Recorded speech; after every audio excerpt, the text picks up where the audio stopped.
Cet homme a donné tout l'argent au chef de la police, juste pour pouvoir aller en prison une fois, parce qu'il avait parié qu'aucune prison ne pourrait retenir son maître de l'évasion. Les gardiens l'ont ligoté sans cérémonie et l'ont jeté dans sa cellule en l'avertissant que s'il ne s'évadait pas dans les 10 minutes, il serait enfermé pour toujours. Mais une fois que tout le monde est parti, Jacques révèle son 6e doigt. Il s'est avéré qu'il avait secrètement caché un faux doigt avec un outil de crochetage de serrure à l'intérieur. 10 minutes plus tard, Jacques disparaît de la cellule et les journalistes se déchaînent en prenant des photos. Mais le shérif, sentant qu'il avait perdu la face, a vraiment mis Jacques en prison pour trouble à l'ordre public. Sa femme est venue lui donner un baiser d'adieu. Mais le shérif, à l'esprit vif, s'est tout de suite demandé s'il n'était pas en train de se passer une clé avec la bouche. Après vérification, la bouche de Jacques était vide, et le shérif fut soulagé de partir. Mais il n'aurait jamais pu imaginer que sa femme lui avait bel et bien passé l'outil. Jacques l'avait astucieusement caché dans sa gorge. Cette évasion parfaite a rendu Jacques instantanément célèbre. Mais bientôt, il ne se contenta plus d'une simple évasion. Au lieu de cela, il créa le fameux tour du réservoir d'eau. Après avoir verrouillé fermement ses pieds, il s'est suspendu la tête en bas et s'est placé dans le réservoir. Enfin, les assistants verrouillent le réservoir. Si ce tour échouait, il perdrait non seulement sa renommée durement gagnée, mais aussi sa vie. Lorsque le réservoir d'eau est recouvert d'une grande planche rouge, le public commence à paniquer. Comme 25 minutes s'étaient écoulées, personne ne pouvait retenir sa respiration aussi longtemps. Ils ont donc crié pour ouvrir le réservoir et sauver les gens. Voyant cela, l'assistant s'est empressé de demander aux pompiers de monter sur scène, prêt à défoncer la citerne pour sauver Jacques.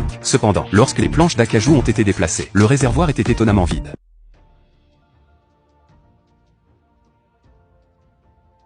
Cette performance a non seulement renforcé la réputation de Jacques, mais a également attiré l'attention du président allemand. Il a même été invité à se produire au Palais Royal. Mais cela n'a pas été facile pour Jacques. Après tout, le président avait vu beaucoup de choses, et les tours de magie ordinaires ne pouvaient donc pas l'intéresser. Jacques a donc décidé de réaliser un tour de magie avec un taux de mortalité de 99%.